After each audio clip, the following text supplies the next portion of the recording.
With the skills that I've acquired so far in this bootcamp, one of the things that I want to focus on is to make sure we develop primary health care strategy for the ministry, which is something that has been pending for a long period of time. I thought I knew it all, but I think the lessons that were taken through, we realized there was a gap. And with that gap, I'll use it to go and also cross-pollinate down where I go in our country.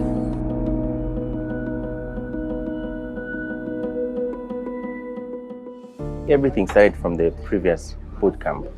So we had the sessions, which we had, where we had the trainings, the various presentations which were made, but really it was the visit that we had to Makueni County. As we are interacting with the health workers, that's when they indicated that they're actually using community-based volunteers or community health promoters to link people to the National Health Insurance Scheme, which for me brought it out to me that we actually need to implement this. To me as a mentor, this is a game changer. We have about 3 key policy briefs that have been done on SBC, on near misses, as well as on the broader picture on maternal, the outcome of maternal mortality aligned to data use. After the bootcamp in February this year, we had to go back and then taking into cognizance what are the things that we lack at the Directorate of Primary Health Care per se. One of the mandates of the director and the directorate is for us to see how we'll be able to revitalize the facility management committees. We really wanted to provide the platform for South-to-South learning, peer learnings, right? For our countries to be able to share what's working good for them, what they need to improve. They're able to even share interventions, they're able to share program areas that they need to improve on. My key deliverable was to work on the development of the Sierra Leone Social Health Insurance operational guideline. It has been a very good journey. It has been very tough, but I think it's a learning process. I've learned a lot, especially between this 9 months period. I had a good mentor. It was interesting to realize what really was causing maternal as the many causes of maternal deaths. We wanted to do a project that would deal with the notification and the registration of pregnancy. So that's how we chose this program. And then realizing that there was so much data out there, which was not well assembled together. We thought of designing a system that we need, first of all, to get that data, clean it, and then put it in a fashionable way that it could be well analyzed. And it was that's something that can be avoided. So that was interesting for me. I was actually mentoring Nathaniel Soloko, who is a health economist at the level of the Ministry of Health. The experience was really an enriching one because, through that experience, we had to unlock a lot of potentials.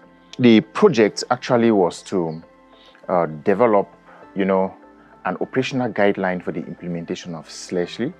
And the Sierra Leone Social Health Insurance Scheme is one of those ways that the Ministry of Health wants to use it to reduce out-of-pocket payments, which is very high in the country. From the presentations, you could see that the out-of-pocket expenditure in the country, and even from the National Health Accounts Report, it's for 2021 is 50.4%, which is very high, which means that a lot of Sierra Leoneans spend a lot of money when they go to a health facility to consult out of their pocket. It has been very tough, but I think it's a learning process. I've learned a lot. For the 9 months process, I've been with FAH. We have developed a draft operational guideline for SLESHLY, Sierra Leone Social Health Insurance, which we can use to guide as a framework for the implementation of SLESHLY. So we went to Cote d'Ivoire to actually look at their social health insurance.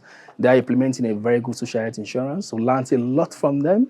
We looked at how they are implementing social health insurance in that country. And I also learned a lot around what is done around the scheme, the financing mechanisms, the payment mechanism. I also learned a lot around the co-financing payments, the co-payments by enrollees or clients who will go to the health facility to get care. The Health System Accelerator program has given me the opportunity to mentor a very experienced government employee. That in itself has given me the opportunity to shape my leadership skills I'm very excited for the fact that regardless of the challenges, Mara has been able to circumvent them and been able to push very hard to see that we achieve results. Particularly, we're very proud that we were able to engage a very wide array of stakeholders within these 9 months to be able to review this very important document, which is the 2011 Facility Management Committee Standard Operating Procedures, which will of course go ahead to improve governance at the peripheral health units, and of course achieve our overarching objective of improving maternal health by 2030. The outcome is that it will reduce the maternal mortality in our country by 70 to 100,000 life births. Some of the barriers that we noticed, first of all, it was lack of information. This we saw it amongst the community-based volunteers themselves and also the general population. So you find people don't understand the benefits. A lot of people thought the National Health Insurance Scheme is just for people who are on a salary, people who are employed. For me, what was so unique is interacting with the different people. For example, coming to Kenya, I've interacted with the people, I've learned the culture, I've learned how these things are done or are being done. The cross-country, I think, has also intuited me in the sense that what we just think we know better is not actually better. And we can only realize that when we go to another place. I will say it has been impactful for me to be as a fellow for the Financing Alliance, which has led to great knowledge and skills in implementing activities in my ministry. Beyond the fellowship program, right, post-graduation, I do believe we've really enabled system orchestras, right? We've enabled system catalysts, right?